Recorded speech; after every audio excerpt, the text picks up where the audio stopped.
அடிக்காலம் so இன்றைக்கி நம்ம என்ன வீடியோ எடிட் பண்ண போகிறோம்னா நீங்கள் ப்ரிவியூவில் பார்த்துட்டு இருக்க வீடியோ தான் எப்படி எடிட் பண்ணுறதுன்னு பார்க்க போகிறோம். ஸோ வீடியோவை லாஸ்ட் வரை ஸ்கிப் பண்ணாமல் பாருங்கள். இன்னும் நம்ம டெலகிராம் சேனலும் இன்ஸ்டாகிராமையும் ஃபாலோ பண்ணாமல் இருந்தீங்க, கீழே டிஸ்கிரிப்ஷனில் நான் லிங்க் கொடுத்துருக்கேன், ஃபாலோ பண்ணிக்கோங்க. வாங்க வீடியோக்குள்ளே போகலாம்.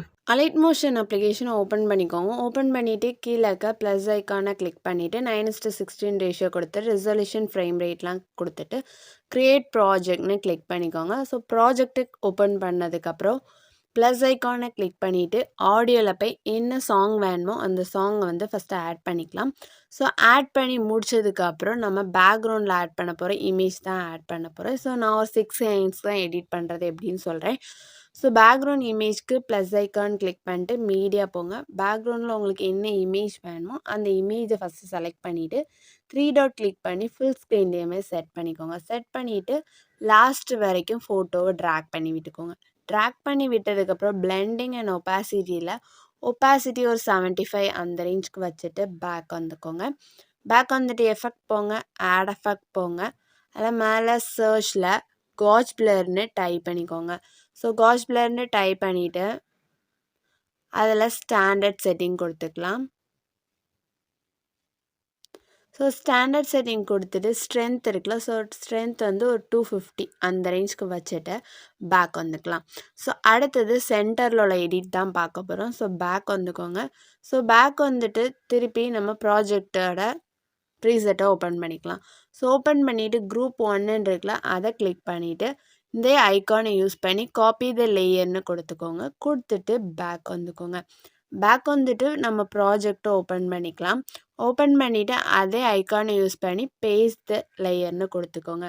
ஸோ பேஸ்ட் லேயர்னு கொடுத்தா உங்களுக்கு இந்த மாதிரி கிடைக்கும். ஸோ இதுக்கு அடுத்ததும் ஸோ லாஸ்ட் வேற இப்படி பேஸ்ட் பண்ணிக்கணும். ஸோ இந்த ரெண்டுலேயுமே எப்படி எடிட் பண்ணிடலான்னு பார்த்துடலாம். ஸோ ஃபஸ்ட்டு என்னென்னா நம்ம ஃபோட்டோஸ் தான் சேஞ்ச் பண்ணுவோம். ஃபோட்டோஸ் சேஞ்ச் பண்ண என்ன பண்ணுங்கள், குரூப் 1 செலக்ட் பண்ணிக்கோங்க. செலக்ட் பண்ணிவிட்டு மேலே 3 டாட் இருக்குல்ல, அதை கிளிக் பண்ணி அன்குரூப்புன்னு சேஞ்ச் பண்ணிக்கோங்க. ஸோ அன்குரூப்னு நீங்கள் சேஞ்ச் பண்ணோன்னே இதில் என்ன குரூப்பாக இருக்குதோ அது எல்லாமே அன்குரூப் ஆகி வந்துடும். ஸோ அப்போ வந்து இதில் ஃபோட்டோ இருக்கும். ஸோ அந்த ஃபோட்டோவை செலக்ட் பண்ணிவிட்டு கலர் அண்ட் ஃபில் ஆப்ஷனில் போய்க்கோங்க. ஸோ கலர் அண்ட் ஃபில் ஆப்ஷனில் போயிட்டு அதுக்கப்புறம் உங்களுக்கு என்ன ஃபோட்டோ வேணுமோ அந்த ஃபோட்டோவை நம்ம ஆட் பண்ணிக்கலாம். ஆட் பண்ணி முடிச்சதுக்கப்புறம் பேக் வந்துக்கோங்க. ஸோ இதுலேயே என்னென்னா உங்களுக்கு வந்து ஃபோட்டோ வந்து கரெக்டாக அந்த ஃபேஸ் வந்து செட் ஆகாமல் இருந்ததுன்னா நீங்கள் என்ன பண்ணணும்னு தான் சொல்லியிருந்தேன். ஸோ அந்த ஃபோட்டோ நம்ம வந்து ஆட் பண்ணிக்கணும். ஆட் பண்ணிவிட்டு எஃபெக்டில் போங்க. எஃபெக்டில் போயிட்டு ஆட் வைப்புன்னு ஆட் த எஃபெக்ட்னு கொடுத்துட்டு மேலே வைப்னு டைப் பண்ணிக்கோங்க. டைப் பண்ணிவிட்டு அதில் ஸ்டாண்டர்ட் செட்டிங் கொடுத்துக்கலாம். ஸோ ஸ்டாண்டர்ட் செட்டிங் கொடுத்துக்கோங்க.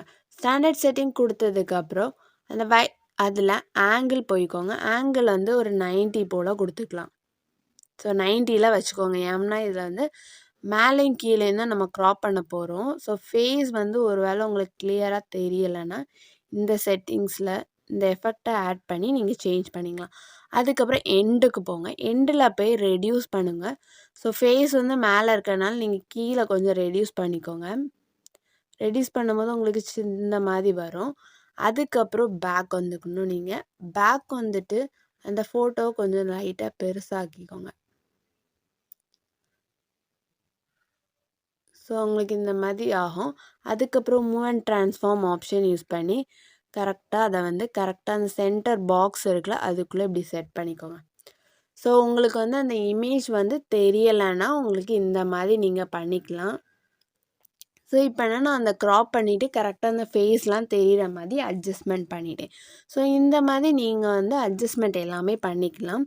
அதுக்கப்புறம் 3ஐயும் செலக்ட் பண்ணி திருப்பியும் குரூப் 1 குரூப்பாக ஃபார்ம் பண்ணிடணும். 3ஐயும் செலக்ட் பண்ணதுக்கப்புறம் மேலே பார்த்தீங்கன்னா மெர்ஜிங் ஆப்ஷன் வந்து 3ன்னா இருக்கும். ஸோ அதில் என்ன பண்ணுங்கள், ஃபர்ஸ்ட் ஆப்ஷனை கொடுத்துக்கோங்க. ஸோ இதே ஃபார்மேட்டில் தான் எல்லா ஃபோட்டோஸ்லேயுமே நம்ம சேஞ்சஸ் எதுனாலும் பண்ணுற மாதிரி இருக்கும். அடுத்தது நம்ம வந்து லிரிக்ஸை வந்து ப்ளே பண்ணி பார்த்து இந்த மாதிரி புக் மார்க் பண்ணி வச்சுக்கோங்க. அப்போ தான் லிரிக்ஸ் ஆட் பண்ணுறதுக்கு ஈஸியாக இருக்கும். ஸோ இந்த மாதிரி புக் மார்க் பண்ணிவிட்டு அதுக்கப்புறம் ப்ளஸ் ஐக்கானை கிளிக் பண்ணிக்கோங்க. கிளிக் பண்ணிவிட்டு டெக்ஸ்ட்டில் போயிட்டிங்கன்னா உங்களுக்கு என்ன லிரிக்ஸ் வேணுமோ அந்த லிரிக்ஸை வந்து க்ரோம்லேருந்து காப்பி பேஸ்ட் பண்ணிக்கலாம். ஸோ நான் பேஸ்ட் பண்ணிக்கிட்டேன் லிரிக்ஸை. பேஸ்ட் பண்ணிவிட்டு அலைன்மெண்ட் வந்து சென்டர்னு கொடுத்துட்டு, ஸோ ஒரு வேர்டை வச்சுட்டு ரிமைனிங்கை எரேஸ் பண்ணிக்கிடுவேன். எரேஸ் பண்ணதுக்கப்புறம் ஃபாண்ட் வந்து நான் கீழே கொடுத்துருப்பேன். டிஸ்கிரிப்ஷனில் ஃபாண்ட் கொடுத்துருப்பேன். நீங்கள் அதை ஆட் பண்ணிக்கோங்க. ஆட் பண்ணிவிட்டு கலர் ஒயிட்டுன்னு கொடுத்துட்டு டிக்குன்னு கொடுத்துக்கோங்க. கொடுத்ததுக்கப்புறம் மூவ் அண்ட் ட்ரான்ஸ்ஃபார்ம் ஆப்ஷனில் போயிட்டு அது கரெக்டாக எந்த பிளேஸில் வரணுங்கிறத நீங்கள் வந்து செட் பண்ணிக்கலாம். ஸோ நான் வந்து எனக்கு கரெக்டாக இந்த பிளேஸில் எவ்வளோ பெருசாக வேணுங்கிறதையும் ஸோ இந்த மாதிரி உங்களுக்கு எந்த பிளேஸில் வேணுமோ அந்த பிளேஸில் செட் பண்ணிவிட்டு திருப்பி பேக் வந்துக்கோங்க. பேக் வந்துட்டு திருப்பி அடுத்தது லாஸ்ட் வர என்ன பண்ணுங்கள், அந்த டெக்ஸ்ட்டை வந்து நம்ம ட்ராக் பண்ணி விட்டுக்கலாம். ட்ராக் பண்ணி விட்டதுக்கப்புறம் என்ன பண்ணணும்னா ஒவ்வொரு பீட் மார்க் வச்சுருக்கோம்ல அந்த பீட் மார்க்கில் கிளிக் பண்ணிக்கோங்க. கிளிக் பண்ணிவிட்டு கட் பண்ணிக்கலாம்.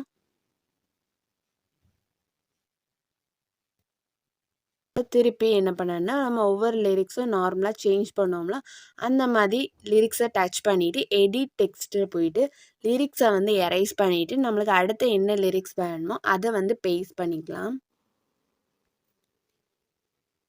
இதே மாதிரி தான் நம்ம லிரிக்ஸ் எல்லாத்தையுமே சேஞ்ச் பண்ணணும். சேஞ்ச் பண்ணிட்டு பேக் வந்துக்கோங்க. பேக் வந்துட்டு திருப்பி நம்ம ப்ரீசெட்டுக்குள்ளே போய்க்கலாம். ப்ரீசெட்டில் போயிட்டிங்கன்னா ஸோ நான் ஒரே ஒரு லிரிக்ஸ் கொடுத்துருப்பேன். அந்த லிரிக்ஸில் இருக்க எஃபெக்டை நம்ம என்னென்னா காப்பி பண்ணணும். ஸோ இந்த மாதிரி காப்பி த எஃபெக்ட்டுன்னு கொடுத்துட்டு பேக் வந்துக்கோங்க. பேக் வந்துட்டு திருப்பி நம்ம ப்ராஜெக்டை ஓப்பன் பண்ணிக்கலாம். ஓப்பன் பண்ணிவிட்டு லிரிக்ஸை செலக்ட் பண்ணிக்கோங்க. செலக்ட் பண்ணிவிட்டு எஃபெக்டில் போயிட்டு 3 டாட் கிளிக் பண்ணி பேஸ்ட் த எஃபெக்ட்டுன்னு கொடுத்துக்கோங்க. ஸோ இதே மாதிரி தான் ஒவ்வொரு லிரிக்ஸ்லேயும் நம்ம எஃபெக்டை பேஸ்ட் பண்ணணும். ஸோ வீடியோ கம்ப்ளீட்டாகவே ரெடி ஆகிட்டு ஸோ இதே மாதிரி தான் நீங்கள் 30 செகண்ட்ஸ்க்கு எடிட் பண்ணுற மாதிரி இருக்கும். எடிட் பண்ணிவிட்டு மேலே இருக்க ஷேர் ஆப்ஷனை கிளிக் பண்ணிவிட்டு எக்ஸ்போர்ட்டில் வந்து ஸோ வீடியோவில் வந்து நீங்கள் ரெசல்யூஷன் வந்து 1080p கொடுத்துட்டு திருப்பி கீழே இருக்கிறத எக்ஸ்போர்ட்னு கொடுத்துக்கோங்க.